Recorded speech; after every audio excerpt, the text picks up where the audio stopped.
Asia के नामचीन बुजुर्ग सूफी आजान गाची का सालाना उर्स इस समय कोलकाता के मनिक तल्ला के पास बागमारी इलाके में मनाया जा रहा है, जिसमें देश विदेश से हजारों की संख्या में भगत उपस्थित हुए हैं। इस अवसर पर आज सर्वधर्म शांति सभा का आयोजन किया गया, जिसमें सभी धर्म गुरुओं ने एक सुर में विश्व शांति के लिए दुआएं की और कहा कि आने वाले साल में सभी धर्म और सभी जाति के लोग आपस में मिलजुल कर रहें। यही सभी धर्मों का असल उद्देश्य है और यही मोहब्बत का पैगाम सूफी आजान गाची में दिया है। एशिया के अजीम बुर्ग सूफी आजान गाची रहमतुल्लाह अलैह का सालाना उर्स इस वक्त कलकत्ता शहर में चल रहा है। इस वक्त हम लोग हैं कलकत्ता के मानिक तल्ला के बागमारी इलाके में और यहाँ पे सूफी आजान गाची का सालाना उर्स चल रहा है और इस उर्स में हिंदुस्तान, बांग्लादेश, जापान, इंडोनेशिया, दुनिया के तकरीबन 5 मुल्क से लोग यहाँ पर मौजूद और साथ ही साथ मंच में इस वक्त सभी धर्मों के लोग यहाँ पर मौजूद है। वो क्रिश्चियन है, हिंदू धर्म है और सारी दुनिया से लोग यहाँ पे आए हुए हैं। आप देख सकते किस तरह यहाँ पर मुनाजात हो रही है, दुआ हो रही है और क्या है यहाँ से विश्व शांति का मैसेज दिया जा रहा है और ये सब कुछ हो रहा है हक्कानी अंजुमन के द्वारा। आप देख सकते हैं मंच पे किस तरह से लिखी हुई है यूनिवर्सल प्रेयर मीट, यानी कि सभी धर्म के लोग यहाँ पर अमन और शांति के लिए दुआएं कर रहे हैं। तो आइए कुछ लोगों से हम बात करते हैं और जानते हैं सूफी आजान गाची अलैह रहमा के बारे में। पहले इनकी हिस्ट्री के बारे में जानना जी। ये मौलाना आजान गाची रहमतुल्लाह अलैह, ये मुजद्दिद अल-फसानी रहमतुल्लाह अलैह के ख़ानदान में से हैं और इसके ऊपर और हम अगर जानना चाहें तो ये उमर फ़ारूक आज़म की 37वीं 38वीं पुश्त में जाके मिलते हैं। दोयम खलीफा इस्लाम उमर फ़ारूक आज़म। तो कहीं न कहीं ये अरब की सरज़मीन से इनके बाप दादा हिंदुस्तान की सरज़मीन पर आए इस्लाम के प्रचार और प्रसार के लिए और सरहिंद शरीफ से होते हुए इनके आबा अजदाद यानी इनके बाप दादा बंगाल की सरज़मीन हावड़ा में आके बस गए और वहाँ से इन्होंने आजान गाची नाम के एक इलाके में जो है क़याम किया अपना और उसी अपने गांव के नाम से मौलाना आजान गाची रहमतुल्लाह अलैह मशहूर हुए और दीन की तबलीग और ख़िदमत के लिए आपने हक्कानी अंजुमन की जो है बुनियाद डाली 1876 में और 1916 में आपने इसको रजिस्ट्रेशन करवाया सरकारी तौर पे और तब से यानी तकरीबन 200 साल से ये दरबार हक्कानी अंजुमन दुनिया को ईमान और हिदायत की तालीम देता है, जो कि कुरान करीम को अल्लाह तबारक व तआला ने प्रॉफेट मोहम्मद सल्लल्लाहु अलैहि वसल्लम के सीने मुबारक पे उतारा, आपके ऊपर नाजिल फरमाई और वो भी कुरानी है।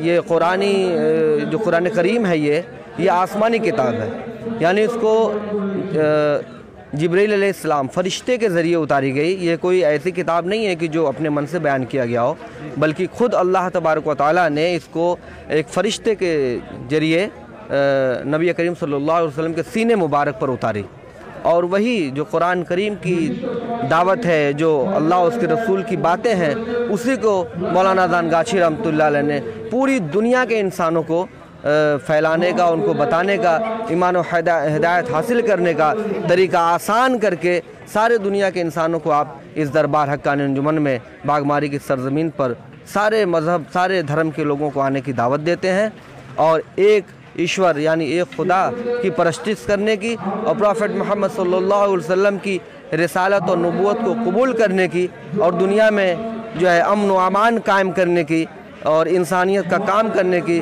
मनुष्यों का काम करने की आप जो है तलकीन और दावत देते हैं। क्या पैगाम यहाँ से आप लोग देंगे?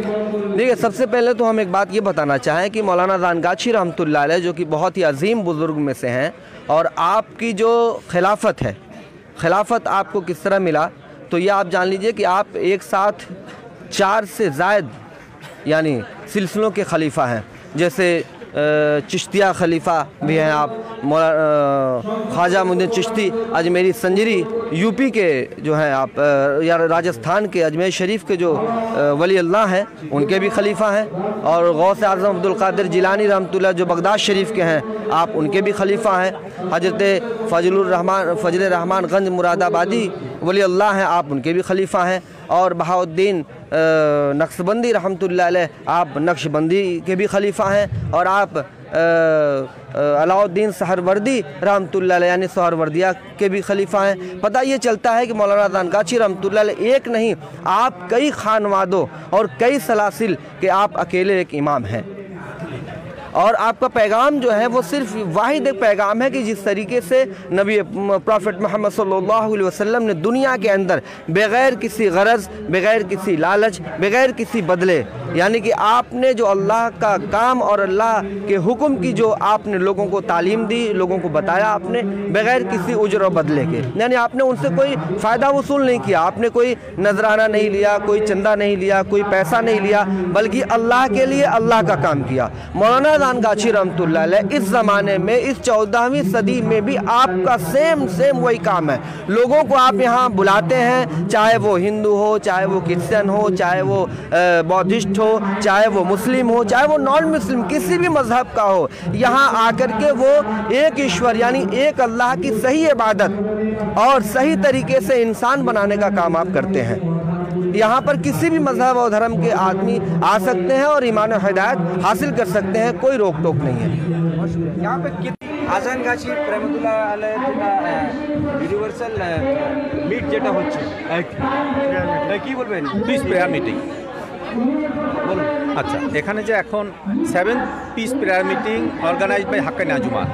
Haqqani Anjuman the institution international non political institution, কাজে তার ভিশন অ্যান্ড দর্শন সবই হলো নন পলিটিক্যাল, মানবতার জন্য। বিশ্বের সমস্ত মানুষ যেন মিলেমিশে থাকতে পারে, শান্তিতে থাকতে পারে, সেইটাই বর্তমান যিনি দায়িত্বে আছেন হাক্কানি আঞ্জুমান পরিচালনার জন্য, উনি সেই যিনি প্রতিষ্ঠাতা আজান গাছি সুফি মুক্তি আজান গাছি রহমতুল্লাহ আলাইহির দর্শনকে সামনে নিয়ে এসে মানুষকে ভালোবাসার জন্য, যে আজান গাছি রহমতুল্লাহ সমস্ত বিশ্বকে শিখিয়েছেন যে হে আল্লাহ, হে প্রভু, তুমি তোমার সমস্ত মানব জাতির উপরে তোমার রহমত বৃদ্ধি করে দাও।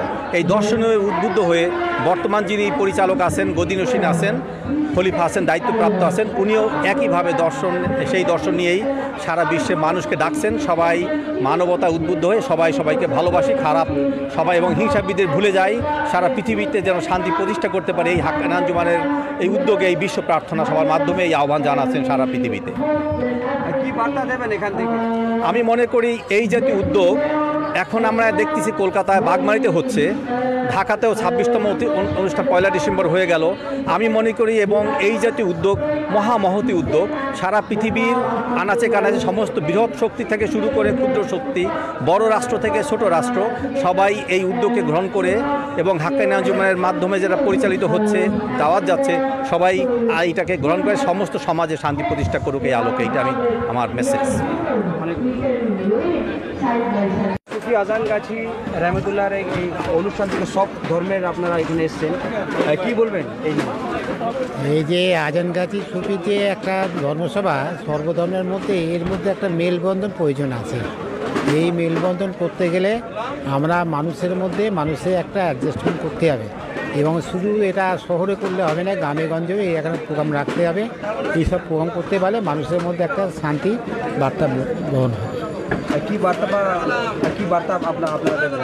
আমরা এই বার্তাই দিতে যাই, মানুষের মধ্যে শান্তি আসুক, মানুষের মধ্যে সুখ আসুক, আমরা এই করতে সব মিলে থাকতে পারি, ভারতের মধ্যে অশান্তি দূরতা দূর হোক। ধন্যবাদ। সুফি আজান গাছি রহমতুল্লাহ আলাইহ যেটা সালানা উরস যেটা হচ্ছে, কি বলবেন?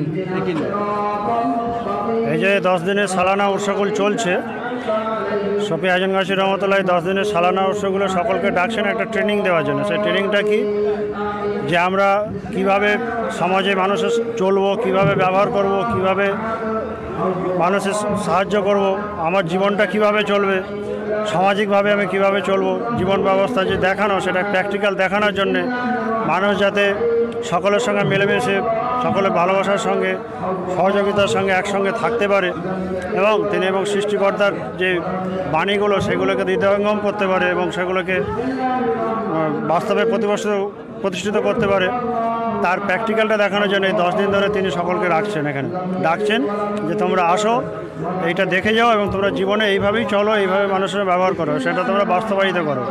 যেভাবে প্রফেট মোহাম্মদ সাল্লাল্লাহু আলাইহি ওয়াসাল্লাম তার এই প্রচার করেছিলেন এবং তার অনুসারীরা সেগুলো শিখেছেন এবং তাইগুলো সারা বিশ্বে প্রচার করেছেন। তিনিও চাচ্ছেন যে তার অনুসারীরা এখানে আসুক, এগুলো অনুসরণ করুক এবং বিশ্বে ছড়িয়ে দিক।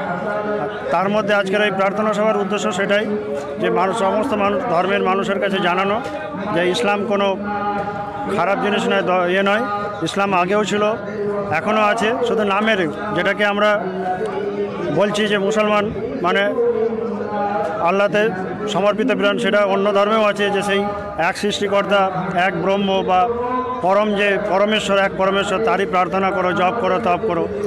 ভাষাটা শুধু পার্থক্যের জন্য আমরা মানেটা অন্যরকম করি, সেটাই তিনি সবাইকে জানাতে যে আমাদের ভাষা ভিন্ন হতে পারে কিন্তু আমাদের উদ্দেশ্য একটাই, যে সৃষ্টিকর্তাকে খুশি করা, রাজি করা। তো সেই জন্যে আমাদের মধ্যে যাতে ভেদাভেদ না থাকে, মানুষ যাতে এই বুঝতে পারে জিনিসগুলো, তাহলে তাদের মধ্যে ধর্মীয় ভেদাভেদ থাকবে না, রাষ্ট্রীয় ভেদাভেদ থাকবে না, কোনো রঙের ভেদাভেদ থাকবে না, তাহলে আমরা একসঙ্গে শান্তিপূর্ণভাবে বসবাস করতে পারবো। এই মেসেজটা দেওয়ার জন্যই আজকের এই প্রার্থনা সভা।